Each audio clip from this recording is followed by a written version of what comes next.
ایک واقعہ میں آپ لوگوں کو بتانا چاہتا ہوں، اور بتانے سے پہلے ایک بات بتانا چاہتا ہوں کہ اس چینل میں جو نیا ہے وہ میرے چینل کو سبسکرائب کر دے، بیل آئیکن بٹن دبا دیں اور ویڈیو کو شیئر کریں تاکہ اور اچھی باتیں آپ لوگوں تک پہنچا سکوں اور نوٹیفیکیشن آپ تک پہنچ سکے۔ بیل آئیکن بٹن دبا دیں اس لیے تاکہ ہر ایک ویڈیو کا نوٹیفیکیشن آپ تک پہنچ سکے۔ تو چلیے ٹائم ضائع نہ کرتے ہوئے میں آپ لوگ کو ایک واقعہ بتانا چاہتا ہوں۔ ایک ایسی واقعہ ہے جو ایک انسان تھا جو اپنی ایک دوست سے مدد مانگتا تھا۔ اپنے دوست کے پاس گیا، دوست کو بولا کہ میرے دوست، ان کی گاؤں میں جو امام تھا، ان کی امام کی وائف سے بے انتہا محبت کرتا تھا وہ۔ تو امام صاحب کی وائف سے محبت اتنا کرتا تھا تو ان کے دوست کو بتایا، تو اس کے دوست بولا کہ میں آپ کے لیے کیا کر سکتا ہوں؟ تو اس کا دوست بولا کہ میرے لیے بس اتنا کر کہ اس امام کے پیچھے تو جا کے نماز پڑھ، اور نماز پڑھنے کے بعد ان کے ساتھ سوالات اور مسائل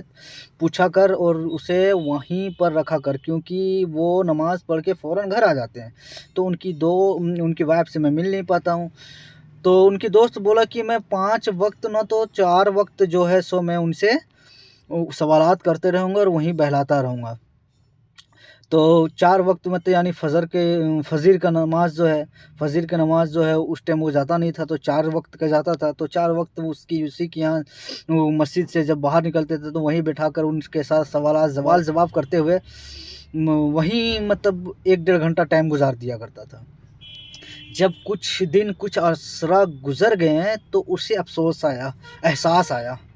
کہ میں کر کیا رہا ہوں، میں غلط کے ساتھ دے رہا ہوں، مجھے امام صاحب کو سچائی بتا دینا چاہیے، کیونکہ امام صاحب کو سچائی بتا دینے سے کل قیامت کے دن مجھے کوئی پکڑ نہ ہوگا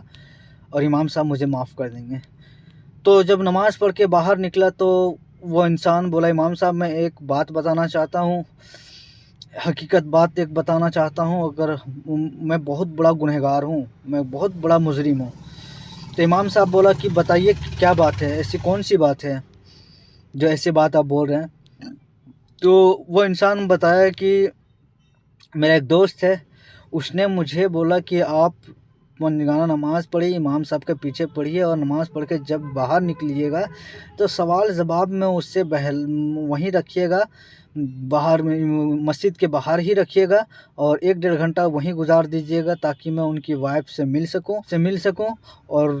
میں کچھ وقت گزار سکوں ان کی وائف کے ساتھ، امام صاحب کی وائف کے ساتھ۔ امام صاحب ہنس پڑا۔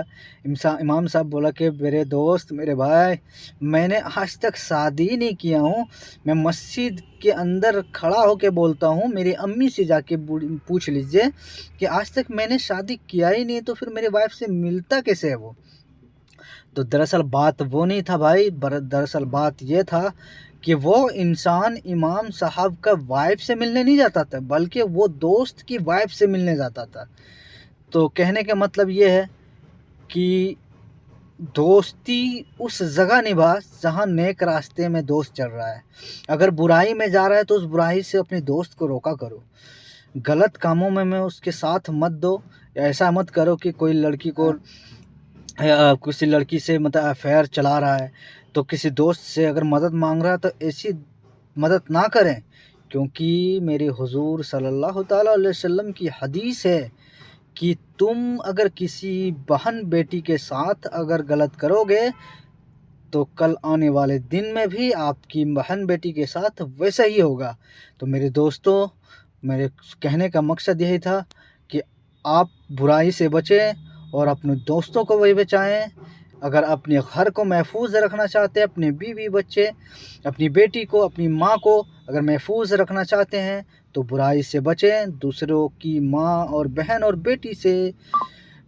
رکھیں اور عزت سے پیش آئیں۔ تو میرے کہنے کا مقصد تو آپ لوگ سمجھ ہی گئے ہوں گے کہ برائی کے ساتھ دینے کے انجام کیا ہوتا ہے۔